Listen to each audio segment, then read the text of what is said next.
Bonjour tout le monde. Aujourd'hui, je veux vous présenter ce projet intitulé Étude des impacts sur l'implantation d'une zone touristique dans la zone Col des Ruines à Indra. Ce projet-là est réalisé par moi-même et mon collègue Lies Fatou. On commence maintenant par le plan de travail de ce projet. Introduction, problématique, les besoins en données, modélisation de la base de données, analyse spatiale de la zone d'étude, comparaison et interprétation, et on finit par une conclusion. On commence maintenant par l'introduction de ce projet. La délégation de Indra, où se localise le site Col des Ruines, se situe au milieu de la chaîne montagneuse de Khmir, ou Khoumiri, dans une altitude variante entre 560 mètres et 1050 mètres. Donc, ici on parle d'un milieu accidenté.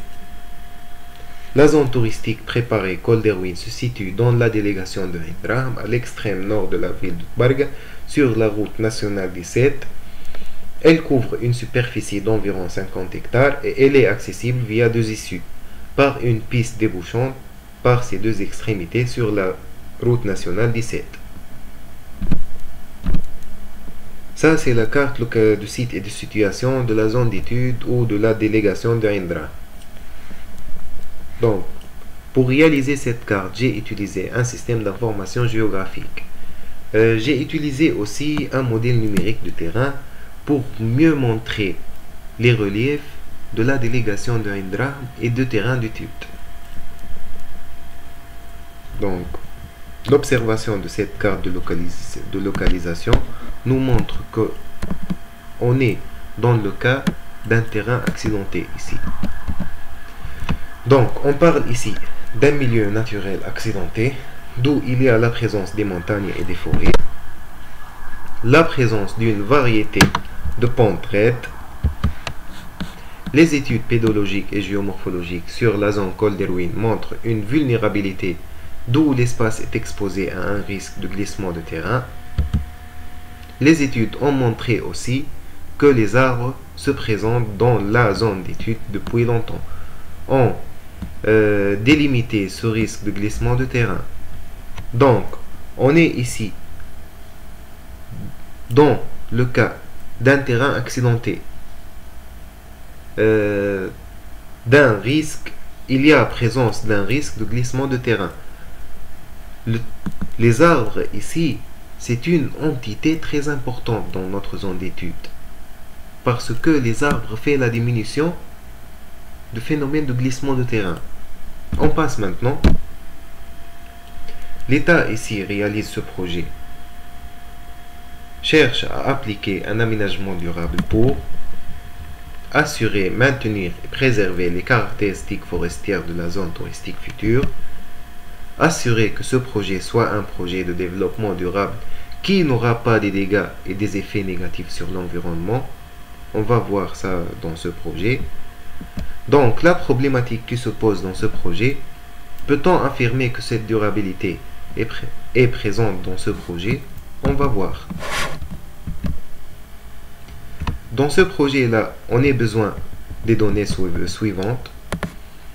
Une étude topographique détaillée sur la zone d'étude, le plan d'aménagement de détail futur de la zone d'étude, bien sûr, une étude des impacts sur l'environnement. Maintenant, on va commencer par la modélisation de la base de données. Pour faire la modélisation de la base de données, on a besoin tout d'abord de créer un dictionnaire de données. Le dictionnaire de données va nous aider à organiser les données, particulièrement l'acquisition et la diffusion des données. Donc, ce dictionnaire de données-là contient les noms de couches, topographie, géologie, relief, délimitation de la zone d'étude, parcellaire, route, occupation du sol. Ça, ce sont les entités principales ou les entités les très importantes dans ce projet. Les numéros de couches, les noms des couches, les mnémoniques qui sont les abréviations que j'ai utilisées dans ce projet-là, des formats de données. Bien sûr, on a travaillé avec des couches shapefile ou de fichiers de forme. la projection que j'ai utilisée dans ce projet, WGS Zone 32, la géométrie des couches, points, lignes ou polygones, et bien sûr les sources de données. On passe maintenant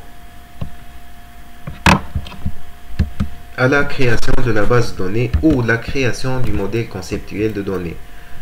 Dans ce modèle-là, on a mentionné seulement les entités que nous intéressent dans ce projet, qui sont l'occupation du sol de la délégation de Ain Drahm et l'occupation du sol de la zone touristique future Col des Rouys. Aussi, on a mentionné les courbes de niveau et les points d'élévation, qui sont des couches topographiques. On passe maintenant à l'analyse spatiale de la zone d'étude. Donc, pour réaliser cette analyse spatiale de la zone d'étude, on a utilisé aussi un système d'information géographique. On a utilisé les logiciels de traitement de sites qui sont Global Mapper, ArcGIS, QGIS.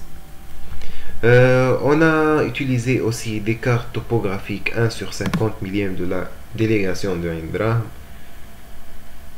On a utilisé aussi des images satellitaires Landsat 8. Donc, lorsqu'on observe cette carte topographique, on réalise une variété des valeurs des courbes de niveau. Donc, les valeurs des courbes de niveau ici varient entre 810 mètres et 670 mètres. Donc, on conclut ici que la zone d'étude se déplace ou se localise dans un versant. On parle ici d'un milieu accidenté. Après, la réalisation de la carte géologique. Pour réaliser cette carte-là, on a téléchargé une carte géologique de la délégation de Ain Drahm à l'échelle 1 sur 50 millième. D'après cette carte géologique, on a deux couches géologiques, lithologie, formation de pentes et recouvrement divers, Oligocène supérieur aquitanien. On passe maintenant à la carte de l'occupation des sols de la délégation de Ain Drahm.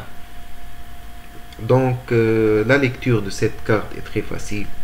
On trouve que la majorité des espaces dans la délégation d'Ain Drahm est occupée par des forêts. Ça, c'est le couleur violet ici nous montre la zone d'étude ou la zone touristique future Col des Rouys. Donc, qui se trouve dans un milieu occupé par des forêts, bien sûr. Donc, on passe maintenant à la carte d'occupation du sol de la zone d'étude Col des Rouys. Cette carte-là nous montre une majorité des espaces occupés par des forêts. Dans la carte topo, on a observé aussi que la zone d'étude se localise dans un versant. Donc, la zone d'étude ici, c'est une zone accidentée, c'est une zone de glissement de terrain et c'est une zone qui est occupée par majorité, la majorité est occupée par des arbres. Donc, la zone d'étude ici montre l'importance des arbres. Donc, lorsqu'on parle des arbres ici, on parle d'une entité très importante, d'une entité principale. Donc, on passe maintenant le plan d'aménagement de détail de la zone touristique future Col des Rouys. Donc, l'observation de ce plan nous montre un changement total ou une transformation totale du milieu de la zone d'étude. On trouve protection civile, route, zoned, zone touristique d'animation, zone touristique hôtelière, zone touristique résidentielle, zone verte équipée, zone verte naturelle, des voies. Donc, la comparaison ici nous montre une transformation totale du milieu. Lorsqu'on parle ici aussi lorsqu'on parle d'un milieu naturel, on parle d'un terrain de golf. Donc, Il s'agit d'une transformation totale du milieu. Un passage d'un milieu forestier à un milieu aménagé, un milieu hôtelier, résidentiel. Donc, il s'agit de découpage des arbres dans ce projet-là. Conclusion. Le projet de la zone touristique future à Col des Ruines, Indra, a pris déjà l'approbation et il est considéré comme un projet de développement durable. D'après les études sur ce projet, il est douteux qu'il s'agit d'une durabilité dans ce cas. Pour cela, il est nécessaire de prendre en considération la nature du site de projet et faire une nouvelle évaluation de l'espace pour assurer la durabilité de ce projet. Et merci.